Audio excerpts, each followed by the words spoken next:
Agustus 2025, sebuah insiden mengejutkan terjadi. Sebuah jet tempur FA-18 Hornet milik Angkatan Udara Malaysia terbakar saat latihan.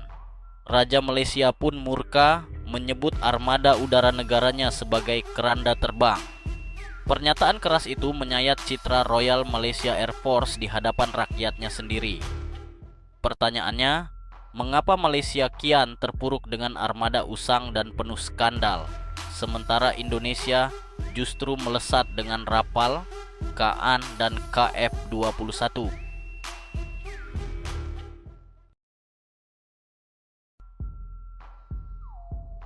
Krisis dan harapan di tubuh RMAF. Royal Malaysian Air Force atau RMAF saat ini menghadapi masalah serius. Armada FA-18 Hornet yang dimiliki hanya 8 unit dan 1 unit sudah terbakar, sehingga sisa 7 unit yang aktif. Usianya sudah lebih dari 25 tahun. Setiap jam terbang makin mahal, resiko kerusakan makin tinggi. Untuk menutup celah ini, ada 2 langkah yang ditempuh Kuala Lumpur. Pertama, kontrak resmi 18 unit FA-50 Block 20 dari Korea Selatan. Jet tempur ringan berteknologi modern ini dijadwalkan mulai tiba pada 2026 dan akan menjadi tulang punggung baru RMAF.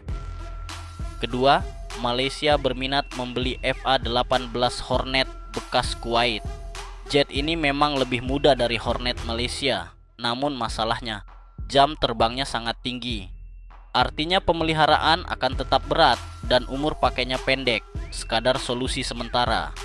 Lebih buruk lagi, kasus penyewaan helikopter Black Hawk menambah beban reputasi RMAF. Proses tender yang tidak transparan memunculkan dugaan penyalahgunaan dana, hingga menyeret pejabat tinggi dalam kontroversi. Singkatnya, Malaysia berusaha bertahan, tapi jalannya penuh tambal sulam.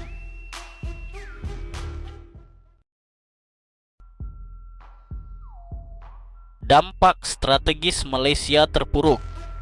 Posisi lemah Angkatan Udara Malaysia memiliki konsekuensi strategis. Padahal Kuala Lumpur berada di garis depan Laut Cina Selatan, wilayah penuh sengketa, tempat kapal perang dan jet tempur Tiongkok semakin aktif beroperasi. Tanpa kekuatan udara yang solid, Malaysia tak punya daya deterrence mandiri. Mereka semakin bergantung pada FPDA, Fakta Pertahanan bersama Inggris, Australia, Selandia Baru, dan Singapura. Hasilnya jelas, daya tawar Malaysia di hadapan Beijing berkurang drastis, bahkan posisi diplomatisnya di ASEAN pun kian lemah.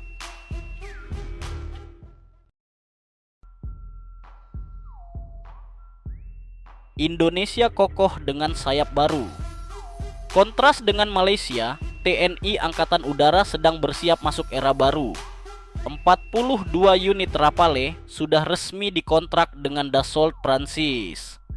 6 unit pertama dijadwalkan tiba mulai 2026, disertai sistem persenjataan modern termasuk rudal jarak jauh Meteor.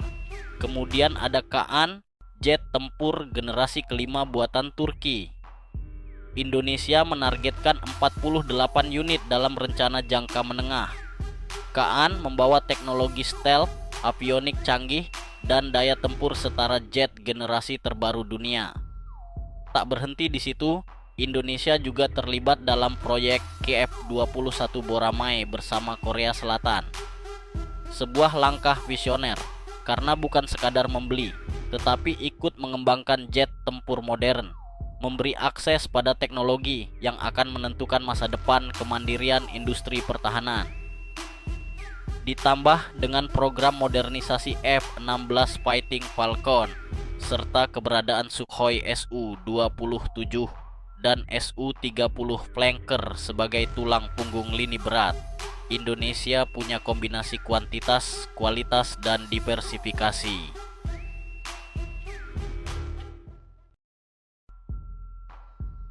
Analisa strategis. Perbedaan strategi kedua negara terlihat nyata. Malaysia terjebak pada solusi sementara, membeli jet bekas dengan jam terbang tinggi, menyewa helikopter, dan menunggu FA-50 datang. Langkah ini mungkin cukup untuk sekadar bertahan, tapi tidak untuk menghadapi tantangan Laut Cina Selatan yang makin panas. Indonesia sebaliknya melangkah dengan visi jangka panjang, diversifikasi dari Eropa hingga Asia, masuk ke generasi kelima, serta keterlibatan langsung dalam pengembangan teknologi. Efeknya sangat besar. Bagi kawasan, TNI Angkatan Udara dipandang sebagai tulang punggung pertahanan udara ASEAN. Bagi dunia, Indonesia menunjukkan bahwa ia siap menjadi salah satu kekuatan udara utama di Indo-Pasifik.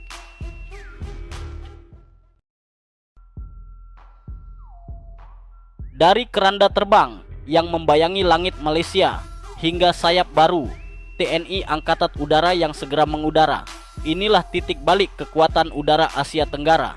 Pertanyaannya kini, apakah Indonesia siap benar-benar menyandang peran sebagai pusat gravitasi pertahanan udara di kawasan?